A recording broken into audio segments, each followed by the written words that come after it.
आता सध्या ट्रम्प जे बरळतोय, हं. टेरिफ वाढवलाय. हं. एक्झॅक्टली हे काय होणार आहे आणि भारताच्या जे व्यावसायिक आहेत त्यांच्यावर काय परिणाम होणार आहेत? सगळ्यात महत्त्वाची गोष्ट तर प्रत्येक देशाचा हा राईट आहे, की बाबा आमच्या देशातल्या लोकांना रोजगार मिळाला पाहिजे. आमच्या देशातलं प्रोडक्शनच आमच्या देशातल्या लोकांनी विकत घेतलं पाहिजे. हां, अशा बऱ्याचशा साऱ्या गोष्टी असतात. बरोबर आहे. डोनाल्ड ट्रम्प त्यांच्या देशातल्या लोकांना सांगतायत, तुम्ही जर अमेरिकेतली गोष्ट घेतली तर त्याला टॅक्स लागणार नाही किंवा नाही, कमी लागेल. कमी लागेल. पण तीच गोष्ट तुम्ही जर भारतातून घेत असाल, चायनामधून विकत घेत असाल, तर मात्र ती ₹100 ची गोष्ट मी त्याच्यावरती ₹50 टॅक्स लावेल.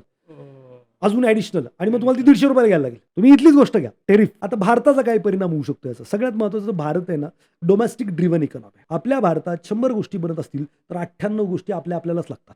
हां, आपण विकताना 2 गोष्टी बाहेर विकतोय. करेक्ट. तर तसं पाहता आपल्याला वर्ल्ड वाईड काय होतं ना, यांनी विशेष फरक पडत नाही. हे जर चायनाचा विचार केला, तर त्यांची जी इकॉनॉमी आहे ती सगळं आउटसोर्सिंगवरती किंवा करेक्ट. निर्यातीवरती डिपेंडंट आहे. भारताच्या इकॉनॉमीच्या बाबतीत तसं नाहीये. भारतात जास्तीत जास्त इफेक्ट येऊ शकतो आयटी आणि फार्मावरती, पण त्याला पर्याय नाही जगाला, आपल्याला ते स्वीकारल्याशिवाय. हां, तर एवढा विशेष परिणाम टेरिफचा किंवा डोनाल्ड ट्रम्पच्या बरळण्याचा होईल इंडियन इकॉनॉमीवरती, असं अजिबात काही वाटत नाहीये. सेंटिमेंटपोटी प्राइस खाली जाणार का? जाणार. एआयचा इफेक्ट येऊ शकतो. आयटीमध्ये एआयचा इफेक्ट येऊ शकतो असं मला वाटतंय. बाकी ट्रम्पचा काही इफेक्ट येईल असं नाही विशेष वाटत.